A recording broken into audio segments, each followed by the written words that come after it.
dis pas ça. Par exemple, quand je vous ai dit qu'il y avait une part de vérité dans l'animisme, les animaux survivent. C'est quand même pas l'essentiel. Vous êtes d'accord? C'est vrai, mais c'est une petite part de vérité. C'est important, mais ce qui est important, c'est de savoir si on retrouvera le Christ, si on se retrouvera entre nous, s'il y aura une vie éternelle, si le bonheur éternel est possible. Donc, voyez, on est précis. Il y a des préparations au salut dans les religions, de même que dans l'Ancien Testament, on voit diverses étapes de préparation. Par exemple, la religion sauvage de Moïse, parce que je dis bien qu'elle est sauvage, était quand même une préparation. Pourquoi je dis qu'elle est sauvage? Regardez la loi de Moïse. Quand il dit, si une jeune femme est enceinte, qu'elle n'est pas mariée, et qu'elle dit qu'elle a été violée, et qu'elle a été violée dans la ville, alors vous la tuerez à coups de pierre parce qu'elle avait qu'à crier. Mais si elle dit qu'elle a été violée dans la campagne, vous la laisserez vivre parce qu'elle a peut-être crié. On voit bien que ça, c'est pas le sommet de l'humanité. C'est idiot. Mais c'est parce qu'il adaptait la loi à un peuple primitif. Et donc, on ne peut pas garder ces textes-là qui préparaient au salut malgré tout. Il y avait quand même une préparation. Il ne fallait pas commettre l'adultère. On ne peut pas les garder comme étant aussi valables que quand Jésus accueille la femme adultère, il empêche qu'on la lapide. Parce qu'il comprend qu'elle a ses fragilités. Et il lui pardonne. Et il lui dit de ne pas recommencer.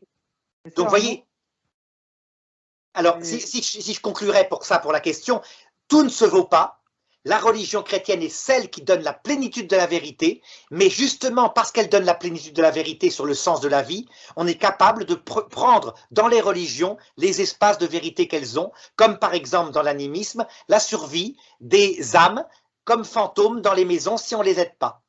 Pourquoi pas? C'est pas faux.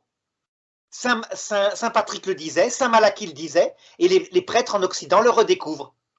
Simplement, ce sont des morts, et ceux-là, il faut les rendre vivants pour que Jésus vienne les chercher, qu'ils aillent au paradis.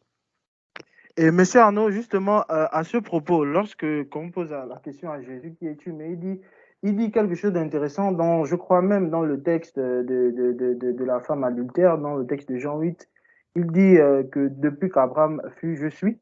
Et il dit qu'il n'est pas venu abolir la loi. C'est du point de vue de la pratique ou du point de vue de la révélation complémentaire. Quand on sait qu'en fait, l'ancienne alliance, voilà, c'est l'ombre des choses à venir.